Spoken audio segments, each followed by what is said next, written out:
Hello viewers, welcome to our channel Maths Zone with PP. I am Sanjeev Kumar. Today I want to give you information about the biology of class 11. आज मैं 11th class की biology की जानकारी दूंगा जिसका chapter 1 है हमारी the living world. The living world is the first chapter of biology in class 11।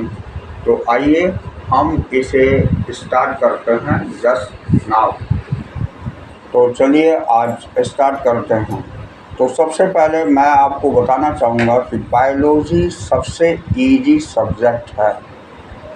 Biology इतनी इजी है कि अगर इसे अच्छी तरह समझ लिया जाए और इसके terminology that means related words which is included in biology.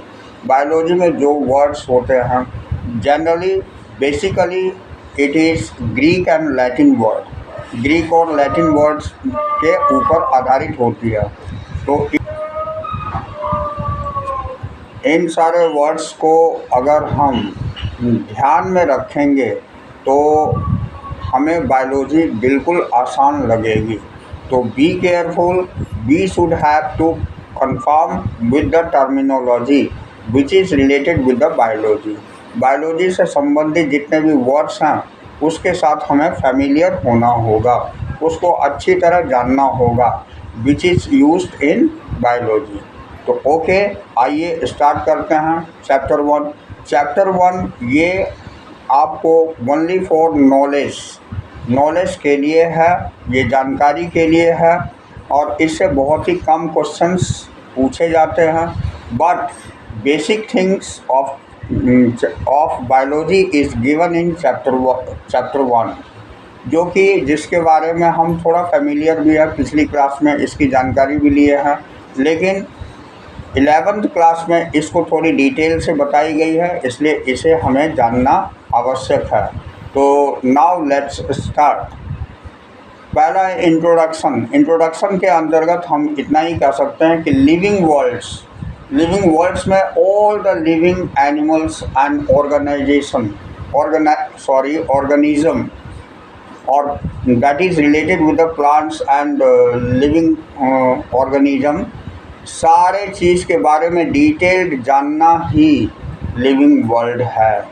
The living world is जो यहाँ लिखे हुए हैं, the living world also known as the biosphere. Biosphere अब ये टर्म है, बायो मीन्स होता है बायोलॉजी से related and sphere that means पूरे वर्ल्ड में, पूरे ब्रह्मांड में जो लिविंग से रिलेटेड है that is called biosphere. refers the global that means all over the world. So global sum of all ecosystem is a term of biology। Ecosystem के अंतर्गत सारी जितने भी होती है सारे सिस्टम्स आ जाते हैं। Land ecosystem, water ecosystem, aerial ecosystem, arboreal ecosystem, ये ऑन द अर्थ। तो ये सारे अर्थ पर जितने भी इकोसिस्टम है या ग्लोबल सम है बायोस्फीयर की, उसको हम लोग लिविंग वर्ल्ड्स के अंतर्गत जानते हैं। एनकम्पासिंग ऑल लिविंग ऑर्गेनिज्म, जो जिसके अंतर्गत क्या क्या चीज़ें आती है ये हम डिटेल्स में जानते हैं। पहला आता है plant, from tiny microorganism to giant trees. ये छोटे छोटे प्लांट से स्टार्ट होती है जो माइक्रो ऑर्गेनिज्म है, that means that cannot be visible by the naked eye, we can see it with the help of microscope. तो that type of plant is in microorganism. And giant trees, for example banyan trees, banyan is a giant trees. तो सारे की जानकारी जो हम लेते हैं ये प्लांट्स की इसके अंतर्गत लेते हैं, लिविंग वर्ल्ड्स के अंतर्गत। एनिमल्स में आ जाता है from simple sponges to complex humans. Means हो गया कि सिंपल स्पॉन्जेस जो होती है that is also the living world. It is aquatic animals and complex humans that means Human being is a very complicated structure. There are so many organisms which has different functions. तो in this way that is called the complex humans.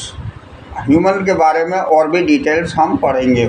तो कहने का मतलब animal में simple से लेकर के complex तक के सारे की जानकारी हम लेते हैं। उसके बाद तीसरा है माइक्रो ऑर्गेनिज्म। माइक्रो ऑर्गेनिज्म जैसा कि मैं बताया कि ये छोटे छोटे सूक्ष्म जीव होते हैं जो कि खुली आँख से हमें नहीं दिखाई देते, माइक्रोस्कोप की सहायता से हम उसे देखते हैं।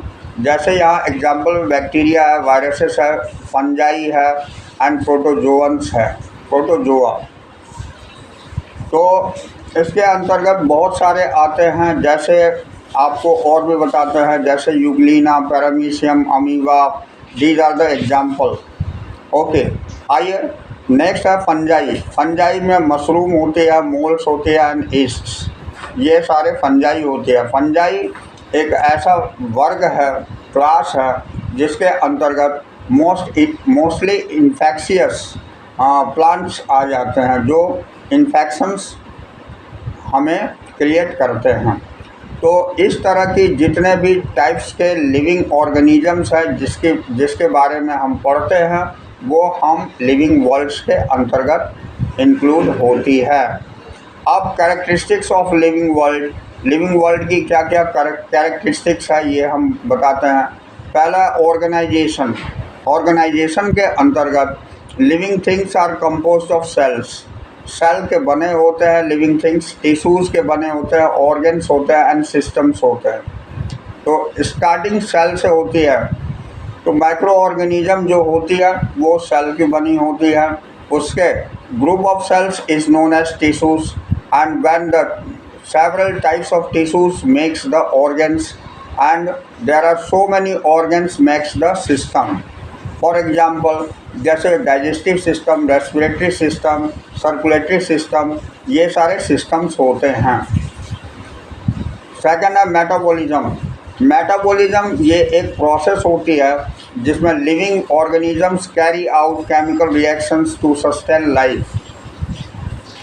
इसमें केमिकल रिएक्शंस होती है जो कि हमारे लाइफ को सस्टेन करने के लिए लिविंग ऑर्गेनिज्म कैरी आउट करता है, तो वो मेटाबॉलिज्म का कहलाता है। उसके बाद होमोस्टैसिस। लिविंग थिंग्स मेंटेन ए स्टेबल इंटरनल इन्वायरमेंट, जिसमें एक आंतरिक इन्वायरमेंट की स्टडी को हम होमोस्टैसिस कहते हैं। Growth and development next point है। इसके अंतर्गत living organisms grow, develop and reproduce. इसमें लिविंग ऑर्गेनिजम्स ग्रो करता है, डेवलप करता है और उसके बाद रिप्रोड्यूस करता है। ये ग्रोथ एंड डेवलपमेंट में आ जाती है। अब रिस्पॉन्स टू स्टिमुली। स्टिमुली हम संवेदना को बोलते हैं, तो उसके रिस्पॉन्ड करना ये रिस्पॉन्स टू स्टिमुली कहलाती है। Living things react to environmental changes. Environmental changes को रिएक्ट करती है लिविंग थिंग्स। जैसे फॉर एग्जांपल अगर हमारी विंटर सीज़न आ जाती है तो हम ठंड महसूस करते हैं, समर सीज़न आती है तो हमें गर्मी महसूस होती है। तो इन दिस वे एनवायरमेंटल जो चेंजेस आती है उसके स्टिमुली को रिस्पॉन्ड करता है कोई भी लिविंग ऑर्गेनिज्म। अब आइए evolution. Evolution is the main factor. इसके अंतर्गत आते हैं living organisms adapt and evolve over time. हमारे एनवायरमेंटल के में स्टेबिलिटी को मेंटेन करती है इवोल्यूशन। हमारे एनवायरमेंटल के आधार पर सम एडाप्टेशन टेक्स प्लेस। कुछ एडाप्टेशन होती है और उस एडाप्टेशन के द्वारा हम अपने लाइफ को स्पेंड करते हैं इन द सर्टेन एनवायरनमेंट, तो दैट इज़ कॉल्ड इवोल्यूशन। अब interdependence. Interdependence is also the main factors. Living things interact and depend on each other. Living things एक दूसरे पर इंटरैक्ट होते हैं और एक दूसरे पर डिपेंड करते हैं। जैसे human beings is dependent on plant beings for their foods और other animals also. For example जैसे कि काव है, काव, बफेलोस, गोट्स, ये सब हमारे पेट एनिमल्स हैं और इसके द्वारा हमें मिल्क मिलती है और बहुत सारी और भी चीज़ें मिलती है जो कि हमारे लाइफ के लिए ज़रूरी होती है। इस तरह हम एक दूसरे पर डिपेंड होते हैं। तो this type of relation is called interdependence. तो living world is divided into several broad category. Living world जो है हमारे बड़े बड़े कैटेगरी में डिवाइड होती है। जैसे डोमेन्स है, इसमें आर्किया होती है, बैक्टीरिया एंड यूकारिया। तो ये डोमेन्स होते हैं यानी प्रभावी होते हैं। और सेकंड है किंगडम। किंगडम के अंतर्गत मोनेरा आता है, प्रोटिस्टा आता है, फंजाई होता है, प्लेंटी आता है एंड एनिमेलिया। तो ये सारे किंगडम होते हैं।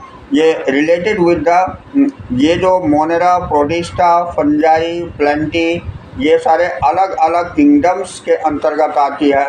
और सबसे बड़ा ग्रुप प्लेंटी का है, उसके बाद एनिमेलिया ग्रुप है। एनिमेलिया में सारे एनिमल्स आते हैं, प्लेंटी के अंतर्गत सारे प्लांट्स आ जाते हैं। Now the ecosystem. इकोसिस्टम के बारे में पहले भी बताया था कि इसमें ये होते हैं communities of living and non living components. इसमें लिविंग कंपोनेंट और नॉन लिविंग कंपोनेंट का एक मिला जुला हुआ चीज़ होता है, कंपोनेंट्स होता है जो interact to in specific environment, जो कि स्पेसिफिक इन्वायरमेंट के द्वारा इंटरेक्टेड होता है, दैट इज़ कॉल्ड इकोसिस्टम। अब आइए, the living world is essential for. Living world किस लिए आवश्यक होती है? तो पहला है सपोर्टिंग लाइफ। लाइफ को सपोर्ट करने के लिए, जैसे providing air, water, food and shelters. Environment हमारा प्रोवाइड करता है एयर को, वाटर को, फूड को and shelters that means living place. तो ये सपोर्टिंग लाइफ हो गया। दूसरा होता है regulating climates including weather patterns and temperature. इसके अंतर्गत वेदर पैटर्न्स एंड टेम्परेचर आती है, ये रेगुलेटिंग क्लाइमेट्स होती है। तीसरा हो गया साइक्लिक न्यूट्रिएंट्स। इसमें maintaining soil fertility and water quality. इसके अंतर्गत सॉइल की फर्टिलिटी आती है एंड वाटर क्वालिटी आती है। ये साइक्लिंग न्यूट्रिएंट्स की साइक्लिंग होती है, यानी कि एक दूसरे में कैसे रोटेट हो करके ये पूरी कंप्लीट होती है और न्यूट्रिएंट को मेंटेन करती है। फोर्थ है मेंटेनिंग बायोडाइवर्सिटी। बायोडाइवर्सिटी को भी मेंटेन करता है। Preserving the variety of life on earth. इसके अंतर्गत अर्थ पर जितने भी वैरायटी ऑफ लाइफ है उसको प्रिजर्व रखता है। तो इस तरह लिविंग वर्ल्ड एसेंशियल है। ओके, अब diversity in the living world, ये हमारा फर्स्ट पॉइंट है इस चैप्टर की, डाइवर्सिटी ऑफ लिविंग वर्ल्ड। तो ये ऊपर हमने इंट्रोडक्शन के अंतर्गत सबसे पहले ये समझा कि लिविंग वर्ल्ड हमारी क्या है और क्या क्या चीज़ें इसके अंतर्गत इंक्लूडेड होती है। अब आइए डाइवर्सिटी के बारे में बताता हूँ। तो diversity in the living world refers the variety of different species. इसमें अलग अलग स्पीसीज़ की वैरायटी की जानकारी हमें डाइवर्सिटी के अंतर्गत आती है। इकोसिस्टम की जानकारी होती है और genetic information present on earth. Earth पर जेनेटिक इंफॉर्मेशन जो प्रेजेंट होते हैं उसकी जानकारी होती है। This diversity is essential for maintaining health. ये डाइवर्सिटी हमारे लिए हेल्थ को मेंटेन करने के लिए आवश्यक होता है। एंड रीसाइलेंस ऑफ इकोसिस्टम, और रीसाइलेंस करता है इकोसिस्टम को, as well as providing numerous benefits of human. इसमें बहुत सारे बेनिफिट्स हमारे ह्यूमन बीइंग को प्रोवाइड करता है। तो diversity is very essential thing. Diversity means विभिन्नताएं होती है। तो ये विभिन्नता यानी कि वेरिएशंस अगर हमारे लिविंग वर्ल्ड में नहीं हो तो हम लोगों को अडाप्ट करना, लाइफ स्पैन करना वो मुश्किल हो जाएगा। अब देखिए कितने टाइप की डाइवर्सिटी होती है, ये मैं आपको जानकारी देता हूँ। पहला है स्पीसीज डाइवर्सिटी। स्पीसीज हम जाति को कहते हैं, तो जाति की विभिन्नताएं हो जाती है स्पीसीज डाइवर्सिटी में। तो आइए, the number of different species present in the ecosystem और रीजन। किसी भी इकोसिस्टम या क्षेत्र में, रीजन में जो नंबर ऑफ डिफरेंट स्पीसीज पाई जाती है, अलग अलग स्पीसीज पाई जाती है, अलग अलग स्पीसीज की संख्याओं को रिप्रेजेंट करता है स्पीसीज डाइवर्सिटी। जैसे कि हम जहाँ रहते हैं उसमें अलग अलग बहुत तरह के जीव जंतु भी रहते हैं, उसका एग्जाम्पल ये हो जाएगा। जैसे काव है, डॉग है, कैट है, रैट है, बहुत सारे। जैसे बर्ड्स भी हैं, बर्ड्स में बहुत सारे बर्ड्स हो जाते हैं। तो इस तरह सारे इंक्लूड हो जाते हैं हमारी स्पीसीज डाइवर्सिटी में, अलग अलग जातियां जो इन्वॉल्व होती हैं। दूसरा है genetic diversity, the variety of genetic information with in a species और पॉपुलेशन। किसी भी स्पीसीज या पॉपुलेशन के अंतर्गत जेनेटिक इंफॉर्मेशन की जो वैरायटी को शो करता है वो जेनेटिक डाइवर्सिटी कहलाती है। थर्ड है इकोसिस्टम डाइवर्सिटी। इकोसिस्टम डाइवर्सिटी हमारी एक्सप्लेन करती है the range of different ecosystems such as forest, grassland and oceans.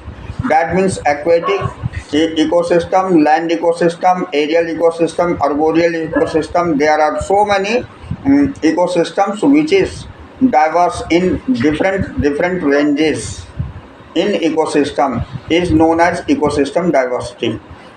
Fourth है functional diversity, the variety of roles or functions played in different species in an ecosystem. मतलब बहुत सारे species के द्वारा अलग अलग फंक्शन या अलग अलग रोल की वैरायटी को एक्सप्रेस करता है ये फंक्शनल डाइवर्सिटी। अब आइए हम examples of diversity in living world में देखते हैं। तो रेन फॉरेस्ट के अंतर्गत आता है home of thousands of plants and animal species. Rain forest के अंतर्गत बहुत सारे प्लांट और एनिमल स्पीसीज की होम होती है। कोरल रीफ्स हम कहते हैं support of vast area of marine life. Marine life कहने का मतलब हुआ कि हमारे समुद्र के अंतर्गत जितने भी तरह के जीव जंतु प्लांट वगैरह होते हैं सारे कोरल रीफ्स कहलाते हैं। माइक्रोबियल डाइवर्सिटी, इसके अंतर्गत छोटे छोटे माइक्रोब्स आ जाते हैं जिसको हम माइक्रो ऑर्गेनिज्म भी बोलते हैं, विद यूनिक फंक्शंस, जिसका स्पेसिफिक फंक्शंस होता है, एक विशिष्ट कार्य होता है। वो सारे बिलियंस ऑफ मतलब करोड़ों हमारी हो जाती है, इसको हम माइक्रोबियल डाइवर्सिटी बोलते हैं। For the crop diversity that is related with the plants, thousands of crop variety each with unique characters. बहुत सारे क्रॉप वैरायटी हैं जिसका अलग अलग यूनिक कैरेक्टरिस्टिक्स होती है, तो that type of diversity is known as crop diversity. अब इम्पोर्टेंस ऑफ डाइवर्सिटी मैं बताता हूँ। Ecosystem services diversity maintain ecosystem functions like pollination, pest control and nutrient cycling. इसके अंतर्गत हमारी पॉलिनेशन आ जाती है, पेस्ट कंट्रोल आ जाती है, न्यूट्रिएंट साइक्लिंग आ जाती है इकोसिस्टम सर्विस के अंतर्गत। सेकंड है food security diversity ensure access of variety of nutritious food sources. अलग अलग तरह की बहुत सारी फूड सोर्सेस को इसमें एंश्योर करता है। उसके बाद मेडिसिन है, तो diversity provides new source of medicine and treatment. इसके अंतर्गत न्यू सोर्स ऑफ मेडिसिन और ट्रीटमेंट आ जाती हैं। अब climate resilience diversity to help ecosystem adapt to climate change. इसमें ऐसे सारे क्लाइमेट चेंजेस को अडाप्ट करने वाली इकोसिस्टम आ जाती है। अब आइए यहाँ थ्रेट्स ऑफ डाइवर्सिटी, तो देखिए बायोडाइवर्सिटी के बारे में अब हम जानते हैं। बायोडाइवर्सिटी और biological diversity refers to the variety of different species of plant, animal and microorganism that live in an ecosystem और on earth as a whole. कहने का मतलब हो गया बायोडाइवर्सिटी या बायोलॉजिकल डाइवर्सिटी ऐसे वैरायटी ऑफ डिफरेंट स्पीसीज़ को explain करता है जो रिलेटेड विद प्लांट्स होते हैं, एनिमल्स होती है और माइक्रो ऑर्गेनिज्म होती है, जो सारे मिल करके अर्थ पर रहते हैं। तो it also includes the genetic diversity, इसके अंतर्गत जेनेटिक डाइवर्सिटी भी होती है विद ईच स्पीसीज, हर स्पीसीज़ की, and the variety of ecosystem and the interaction between different species and their environment. और इसमें अलग अलग तरह के बहुत सारे इकोसिस्टम की वैरायटी होती है जो कि एक दूसरे से इंटरेक्टेड होते हैं, यानी जुड़े हुए होते हैं। तो there are several types of biodiversity, बहुत सारे टाइप की बायोडाइवर्सिटी होती है। तो पहला स्पेसिफिक स्पीसीज डाइवर्सिटी होती है, दूसरा जेनेटिक डाइवर्सिटी होती है, तीसरा इकोसिस्टम डाइवर्सिटी एंड चौथा फंक्शनल डाइवर्सिटी होती है। इन सारे के अंतर्गत स्पीसीज डाइवर्सिटी में स्पीसीज के बारे में जानते हैं, जेनेटिक डाइवर्सिटी में हम लोग जेनेटिक इंफॉर्मेशन की जानकारी लेते हैं, इकोसिस्टम डाइवर्सिटी में अलग अलग इकोसिस्टम की जानकारी लेते हैं, और फंक्शनल डाइवर्सिटी में जितने भी टाइप की फंक्शंस या रोल होती है उसकी जानकारी लेते हैं। अब आइए बायोडाइवर्सिटी की इम्पोर्टेंस हम बताते हैं कि biodiversity is important because support of ecosystem services, ये इकोसिस्टम सर्विस को सपोर्ट करती है। दूसरा provides the food and medicine, ये हमें फूड और मेडिसिन प्रोवाइड करती है। तीसरा रेगुलेट क्लाइमेट को रेगुलेट करती है, और ऑफर रिक्रिएशनल और कल्चरल बेनिफिट, ये आपको कल्चरल बेनिफिट और रिक्रिएशनल बेनिफिट्स हमें ऑफ़र करती है। अब हम आते हैं कि ये कंजर्व ऑफ बायोडाइवर्सिटी, ये उतनी इम्पोर्टेंट नहीं है, मेन हम आपको कंजर्व बायोडाइवर्सिटी बताते हैं। तो प्रोटेक्ट नेचुरल हैबिटेट, ये डाइवर्सिटी हमारी नेचुरल हैबिटेट को प्रोटेक्ट करती है। सस्टेनेबली एंड रिसोर्सेस, ये सस्टेनेबल यूज़ करती है रिसोर्सेस की, यानी इको फ्रेंडली एग्रीकल्चरल और फॉरेस्ट्री और फिशिंग को ये उसमें यूज होती है। Monitor and research, study of track of biodiversity in inform conservation को इन्फॉर्म करने के लिए ये मॉनिटर और रिसर्च करती है। अब educate the engage, raise awareness and involve communities to conservation effort के लिए ये हमारी अवेयरनेस को रेज करता है। तो आइए, ये टॉपिक हमारी हो गई। इसके बाद हम नोमेनक्लेचर पढ़ते हैं। नोमेनक्लेचर के अंतर्गत होता है क्या कि जितने भी टाइप के एनिमल्स यानी स्पीसीज़ होते हैं एनिमल्स की या प्लांट्स की, उसका नामकरण होता है। तो ये सिस्टम होती है नोमेनक्लेचर के अंतर्गत, जो जिसको हम साइंटिफिक नेम भी बोलते हैं। ये साइंटिफिक नेम एक्सप्लेन करता है लैटिन वर्ड्स और ग्रीक वर्ड्स पर रिलेटेड होते हैं, और ये ये आपको हम बताते हैं कि ये बाइनोमियल नोमेनक्लेचर कहलाती हैं। बाइनोमियल नोमेनक्लेचर के अंतर्गत होता है दो नाम एक एक स्पीसीज़ की होती है। तो पहला जीनस का होता है, दूसरा स्पीसीज़ का होता है, ये नोमेनक्लेचर कहलाती हैं। ठीक है। अब टाइप ऑफ नोमेनक्लेचर के अंतर्गत देखिए कौन कौन सा होता है। बाइनोमियल नोमेनक्लेचर, ट्राइनोमियल नोमेनक्लेचर, ये केमिकल नोमेनक्लेचर और मेडिकल नोमेनक्लेचर। तो ये चार टाइप के होते हैं, लेकिन हमारे अभी 11th क्लास में बाइनोमियल नोमेनक्लेचर ही हमें जाननी है। इसमें 2 पार्ट्स ऑफ नेम होता है, जिसमें consisting of genus and species होता है। जैसे कि हम बता रहे हैं ह्यूमन बीइंग की होमो सैपियंस होता है। होमो ये जीनस की नेम है और ये सैपियंस स्पीसीज़ की नेम है। जीनस प्रजाति होती है, स्पीसीज़ उसकी जाति होती है। ठीक है। तो ये दो नाम इंक्लूड होते हैं, वो हमारी बाइनोमियल नोमेनक्लेचर कहलाती है। ठीक है। अब देखिए रूल्स ऑफ नोमेनक्लेचर। नोमेनक्लेचर के क्या रूल होते हैं। Universality, name should B universally accepted and used. ये जो दो नाम होते हैं ये यूनिवर्सली नेम होते हैं, जो कि पूरी दुनिया जानती है उस नाम से, इसीलिए इसको साइंटिफिक नोमेनक्लेचर भी बोला जाता है। अब दूसरा uniqueness, each name should be unique, हर नाम यूनिक होता है and not easily confuse with other, जिसमें कि एक दूसरे जाति और प्रजाति का नाम में कोई कंफ्यूजन ना हो। तीसरे होते हैं stability, name should remain unchanged over time, ये इसमें ये स्टेबिलिटी होती है, नाम कभी भी चेंज नहीं होता है बाइनोमियल नोमेनक्लेचर की। अब consistency, name should follow the consistent format and style, ये अलग अलग फॉर्मेट और स्टाइल में होती है। अब हम आपको बेनिफिट ऑफ नोमेनक्लेचर बताते हैं। ये क्लियर कम्युनिकेशन, इसको कम्युनिकेट करना क्लियर हो जाता है। Standardise name facilitate clear communication among scientist and professionals, ये साइंटिस्ट और प्रोफेशनल को कम्युनिकेट करना इस नेम से आसान हो जाता है। दूसरा ऑर्गेनाइजेशन है, तो ऑर्गेनाइजेशन के अंतर्गत हमारी आती है it helps the organise and category complex information, जो कि ऑर्गेनाइज और कैटेगराइज करना हमारी कॉम्प्लेक्स इंफॉर्मेशन को हो जाता है। तीसरा आइडेंटिफिकेशन है, unique names enable accurate identification of object and concept, जिसका भी नाम होता है उसका आइडेंटिफिकेशन बहुत ही आसान हो जाती है ये यूनिक नेम से। और उसके बाद international cooperation, standardised nomenclature enables global collaboration and comparison, ये पूरे वर्ल्ड में एक ही होती है, इसलिए ये आपको इंटरनेशनल कोऑपरेशन में बहुत ही मदद करती है। अब हम एग्जांपल ऑफ नोमेनक्लेचर देखते हैं।